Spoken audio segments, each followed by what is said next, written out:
এজন ভাল খেতিয়কৰ কাৰণে এইখন হৈছে combine harvester, mini combine harvester. আমি আধা বিঘা একঠা এনেকুৱা ধৰণৰ সৰু সৰু মাটিটো কাম কৰিব পাৰোঁ। আজিকালি ডাঙৰ ডাঙৰ কম্বাইন হাৰ্ভেষ্টৰ চৰকাৰৰ ফালৰ পৰা দিছে, কিন্তু কথা হ'ল কি ইয়াত পাঞ্জাৱ হাৰিয়ানাৰ দৰে অসমৰ মাটিবিলাক 10 বিঘা 15 বিঘা 100 বিঘা নহয়, আমাৰ কি আছে আধা কঠা একঠা।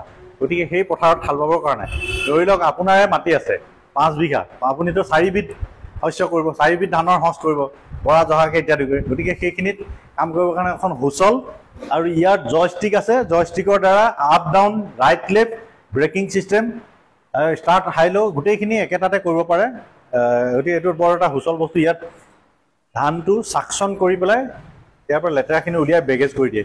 প্ৰথমে কাটিং হ'ব, থ্ৰেচিং হ'ব, থ্ৰেচিঙৰ পিছত ইয়াত গ্ৰেডিং হ'ব, গ্ৰেডিং হৈ ইয়াত চাকচন হৈ পেলাই বেগত সোমাই যায়। আৰু এটা কথা কি ইয়াত আপুনি 1 ফুট পৰ্যন্ত বোকাটো কি অনাই খাইছে, ক্ৰলাৰ দিয়া আছে, ক্ৰলাৰ ছিষ্টেম, 15 HP ডিজেল ইঞ্জিন হয়, চেল্ফ ষ্টাৰ্টাৰ। গতিকে ইয়াৰ যিকোনো টেকনিকেলৰ কাৰণে আমি সদায় মজুত আছোঁ আৰু ইয়াত তেনেকুৱা ডিফেক্ট হ'বলগীয়া নাথাকে।